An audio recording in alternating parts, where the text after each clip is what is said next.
Heyo, another crazy video from the Angry Photographer here. I kind of covered this subject before, but not really, and not in this type of spectrum before. I keep getting asked the question about wide zooms, what to recommend, FX or DX, and I'm going to include both FX and DX, and basically going to say that,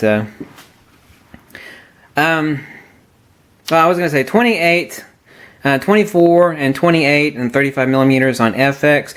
They are dust collectors. Everybody keeps asking, they say, why don't you recommend 24 millimeter or 28 or 35 millimeter for FX? I don't. I'm not saying it doesn't have any use. I never grab for them. They are dust collectors, and it's not just my premise or my shooting and what I do. You'll actually find if you have someone else that owns a lot of lenses, they'll say that they really never grab for their 24, their 28, or their 35 millimeter for FX. Now, having a wide zoom is unquestionably the second most useful tool to have in your bag. Well, that is questionable. It depends on what sort of shooting you're doing. For the general photographer, your advanced amateur, whatnot, having a nice wide zoom is important. All of these except for this one, the 1635 f4, can be had for $400 used, minty, and they are indispensable. Let me repeat, indispensable. So, let's talk about FX and DX. And the only wide prime that I recommend are one of two varieties. One of two lenses, excuse me. The 10.5 millimeter, which I have over here, which is the fisheye DX lens. You can use it on your FX, obviously. However, the 16 millimeter manual focus DX lens for the FX camera is rather expensive. These can be had all day long for $300, basically minty condition. I got a couple of them. That's a 10.5 millimeter fisheye for DX. The other lens that I recommend, I do not recommend, even though I have plenty of others, I do not recommend any wide prime other than the 20 millimeter. Now here's a little secret, and I haven't talked about this before in any video. Shh! Here's a secret, save money. Let's talk about three basic. There is a very expensive 20 millimeter, but I'm not going to talk about that expensive whore. Okay. I'm all about saving you money. I'm not going to talk about the very expensive autofocus, the expensive newer one, the new autofocus 20 millimeter Nikon. Rather, the three varieties to consider: the 20 millimeter autofocus Nikon, which typically run you $500–600, minty, used condition. Then you have an older 2.8 manual focus 20 millimeter prime, still going to run you $450. Now, here's the secret lens. Secret lens. This is, technically this is a secret lens video. Recommend the 20 millimeter f3.5. Can be had all day long between $180, $200, $225, typically right at $200. Excellent lens. You're not going to miss anything in 3.5 over 2.8. So look out for, on eBay, the 20 millimeter Nikon in f3.5 manual. Okay, obviously it's only a manual. So that's a 20 millimeter 3.5. That's my secret lens recommendation. Okay, can be had for $200 or less. I saw one today, close out for $170. I almost bought it myself. I recommended it to someone else, and he bought it. So kudos, you snagged a great one.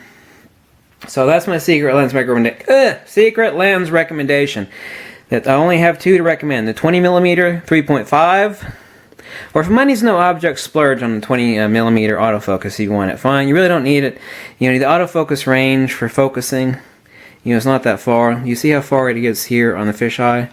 Look how little I actually have to turn this to focus it from closest to infinity. Closest to infinity. Not very much different than the 20 millimeter. If you want to buy an autofocus 20 millimeter, fine. Don't need it, especially on the wides and the fisheyes. Don't need it, but I only recommend the fisheye or the 20 millimeter, and that secret lens recommendation I gave you, the 3.5 20 millimeter. Now, over here we have FX, over here we have DX. Okay, which one to recommend? Let's start off with DX wide zooms. You have the 10-24 here on the left and the 12-24 on the right. Made in Japan, made in China. This is a newer lens meant to replace the 12-24. It's like, well, I'd rather have this one. It's a wider range. It's 10-24 and this is 12-24. Both of these are DX lenses. They're both awesome lenses. However, this is a Spirit construction. And it has nothing to do with the gold ring being on there, which of course doesn't mean jack shit. I'm about saving you money. But it is a better construction than the 10 to 24 is. Made in China. That's not to say shit made in China is bad. I do tech support for on the MacBook Air. At least I used to. Don't do it anymore. But 12-24 is superior. Yes, you're going to lose 10 to 12, but who gives a shit? Either one of these, $400 meant to use all day long. Got a DX camera. If you're looking for your next lens and you got some primes, you got a tele, you got a zoom, whatever. Your next lens, and if you don't have it already, you should have already got it or start saving for it. Get the 12 to 24. Find a used one on eBay, minty condition for $400. All right? Get it? Got it. Good. Okay. That's DX. Over here, we got two lenses. We have the heavy whore with vibration reduction. It's like, well, yeah, it's f4 and it's got vibration reduction. You know, it's great range. 1635 is the FX lens. Expensive. She's $1,200 new. You can find plenty of them used. I don't know about plenty of them, but you can find quite a few used. VR, G, N, which means one side of one element nanoparticle coated. Okay? Heavy. Not recommended for travel. She's a heavy little bitch. Slightly fragile. I wouldn't start packing around everywhere. She's not super heavy. But she's pricey. Even finding a good used one, still kind of pricey. Okay? Not my recommended lens. Not that she's not great. If you got the money, roll it out there. But still, I would not travel with this. Money be damned. I would still not have it for packing around everywhere. She's just heavy. Over here, we have the divine, the sublime, and as if created from out of time. The 18 to 34 ED G lens, current production, 3.5 to 4.5. Can't feel it, but it's extremely lightweight. It's optically sharp. It's the cat's fucking ass. FX wide zoom. Don't recommend this for DX. Get a 12 to 24 if you got a DX, okay? For FX camera, this is the fucking shit. The bee's knees, the cat's ass. You know, owning this lens, you're going to love how lightweight it is. You know, your balls will fall off and roll into the gutter, okay? Awesome stuff. Finer than the wax crotch of a Swedish supermodel. Love it. Love it. Love it. Now ask me why you really can't find any of these used. Not to say they aren't out there. Because once somebody owns this, they never get rid of it. Is that awesome? You know all those lenses I made you a video a while back about the worst Nikon lens? That's why there are like hundreds and hundreds of them for sale on eBay. Because it's a fucking turd. And that's why there aren't any of these. There might be one or two. Any of these for sale used on eBay. Because once someone has this lens, they don't part with it. It's like having a goose that lays a golden egg. You ain't parting with it. It's awesome. Get it. New $700. I can't remember what B&H's current price on it is. I think it's $650, but I think that's with current rebate. So that's the 18 to 35 millimeter 3545G ED current Nikon production lens in 18 to 35 millimeter. Awesome. And despite how it looks, it's actually very lightweight. If I'm traveling and I've only got 2 or 3 lenses to pack with me, this is the bitch. She's the honey hole. Get it.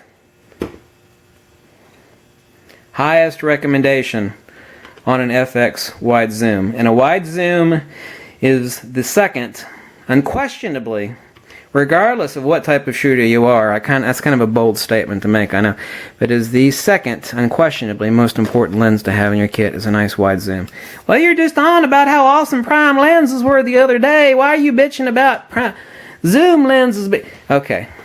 Because there's only 2 prime wides that I would recommend. A 20 millimeter and a fisheye. The rest of them are dust collecting, worthless third legs. Alright? Useless as tits on a bull, useless as testicles on the Pope. That is why a wide zoom is important. Okay, it's not a contradiction to my prior video. Well, you said primes are much better than zooms. Yes, we're talking above 35 or 50 millimeter. Great. That's not to say that wide primes aren't equally awesome. They are. But there's only 2 to recommend. The coverage you have in between there is missing. That is why having a wide zoom is so important. Logical. Live long and prosper. I'm all about logical. Okay? Try not to be subjective. I'm trying to be objective. You know, so that if someone makes a decision out there, it's like, well, he made a subjective choice for me, and I bought the lens, and it doesn't fit my needs. I can unequivocally state that in this case, my recommendations on here are, well, I'm not going to say they're written in stone, but I'm going to say that, you know, you can't go wrong by taking the recommendation of this video. You know, that's the first time I've ever said that, but I'll state that and I'll actually stand by it. I'll state it and I'll stand by it. If you like this video, you send me a buck or two, you can tell me to screw myself, or where to stick it, or what cliff to jump off of, or what shark to jump into. You know, whatever floats your boat. I'm trying to make you money, and I hope I can save you some money and some tips and some time, because life is too short for bullshit. And it's all about short and sweet. And I obviously sometimes do suffer a bit of lip flapping. Blah, blah, blah, blah, blah. But shut up and get to the point, you tattooed fucking asshole. I wish he'd shut up. That tattooed asshole keeps repeating himself. God damn it. There's a little button on YouTube that lets you fast forward.